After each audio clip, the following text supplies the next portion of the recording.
Ladies and gentlemen, welcome back to How to Calculate in Chess. We are back for, I think it is day 8. We're going to be getting into it straight away.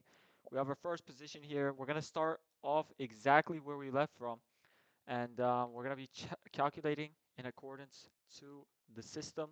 We have the checklist on the left, and we're going to be using this checklist to calculate. First things first, on the checklist, we have checks. We have to look at all of the checks in the position. We have one check, we have two check, we have three, four. Any other checks do we see? I don't see any more. The most logical one that I see is this one. And why, you ask? Because I see a ladder mate formation here, so I want to look at this check. Check. King has one, two squares.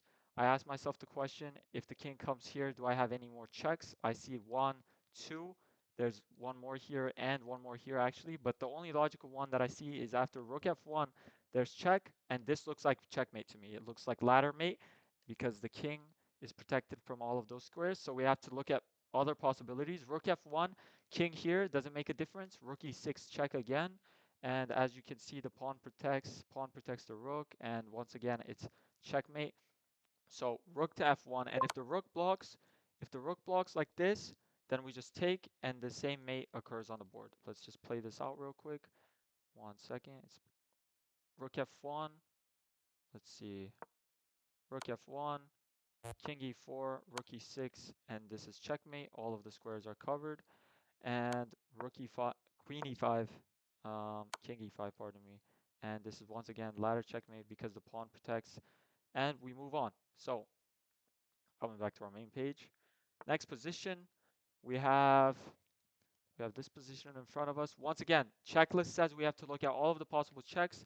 Now, I'm looking at the position. I see 1, 2, 3, 4, 5.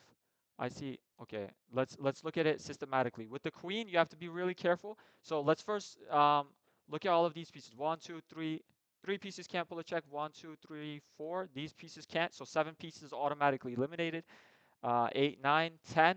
These are also eliminated. Can't pull a check. Knight and queen are the only pieces that can pull a check here. So the knight and the queen.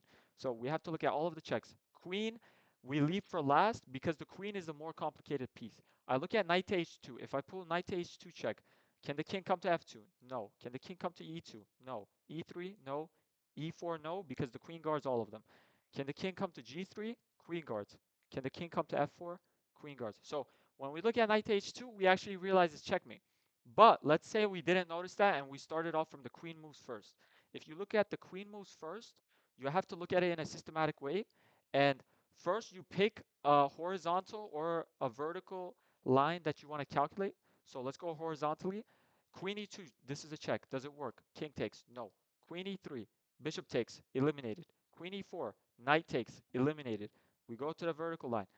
Queen g3, king takes, eliminated. Queen f4, king takes, and it's eliminated. So you have to start off from one line, and then you have to calculate till the end of that line. By the way, we didn't look at this move and this move. These are all different directions. One, bishop f6, it's a check. It doesn't work. Queen f5, at minimum the queen takes, but there's also bishop takes f5. So knight to h2, and it's a checkmate on the board, and we move on. Once again, checks. Most of you all would automatically play rook to e1 and think, oh, it's just checkmate. But there's knight to e5 and there's bishop to e7. When you look at the position more carefully, you realize there's a knight on a8 and you can pull a check with it. I pulled this check on c7. Can the king come to d8? Bishop guards. e7. Can the king come? No, because there's bishop to e7. So after knight to e7, knight to c7, pardon me, it is actually checkmate on the board. And that should be our daily 3 puzzles. We're going to move on to a little bit of puzzle survival. Where is this? Puzzle. What is this? What is this? Hold up. Puzzle rush survival. Because in this series we were at 23 in our survival. Just to get in a couple more positions for today. Let's also pass the 5 minute mark here. So once again, we have to look at all of the checks in the position. I see one check. I see two check. Is there any other checks in the position? The answer is simply no. So we have to assess this.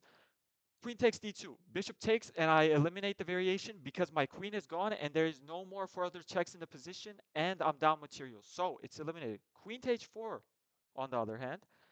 If the opponent goes to f1, do we have any more checks in this position? I see one check and I see two check. When I look at both of the options, king to f1, queen to f2 is actually checkmate because it's defended by the knight. So after queen to h4, the opponent cannot move to f1. The opponent cannot block the check with any of these pieces, so the opponent has to play g3.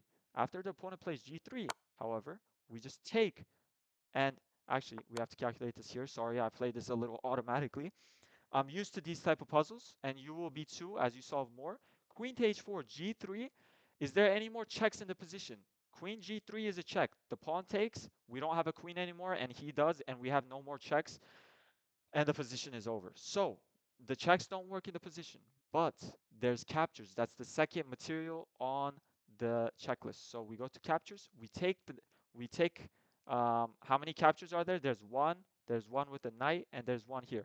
We can automatically eliminate knight c2 because they take our queen on h5, h4. So queen to h4, g3.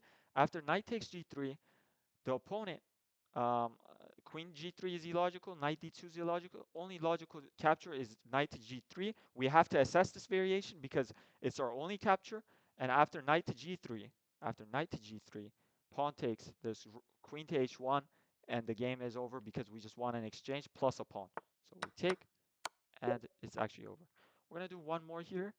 Once again, checks in the position. How many checks do we have? One, two. We move to the queen last because it's the most complicated piece. Normally, I tell you all to start off from the stronger piece, but the queen should be left for last in some.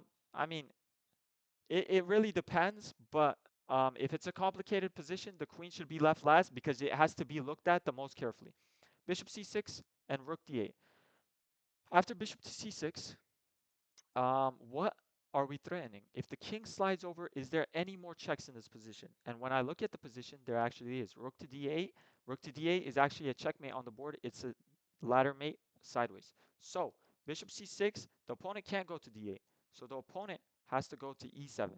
Oh, the opponent can't go to e7 because the queen's there. So the opponent might try blocking with the queen, but we look for checks in that position. We look for checks. How many checks are there? There's one check with the bishop, there's one check with the queen, and there's another three checks with the queen here. But we have to look at the most forcing variations first, and queen takes looks the most forcing. And after king to f8, we ask ourselves one more time, is there any checks? I look, one, two, three, and I see that two of these moves are indeed checkmate. So after this, it's checkmate. Let's analyze this, and then let's end the day off because it moved on pretty fast. I want to show this on the board here. Bishop to c6, pardon me, bishop to c6, rook d7, queen here, and either of these two moves are checkmate. So if the king moved here, it would have been checkmate sideways, and this is GG. Why not? And that's it for today, ladies and gentlemen. I will see you all tomorrow. I hope so. Goodbye.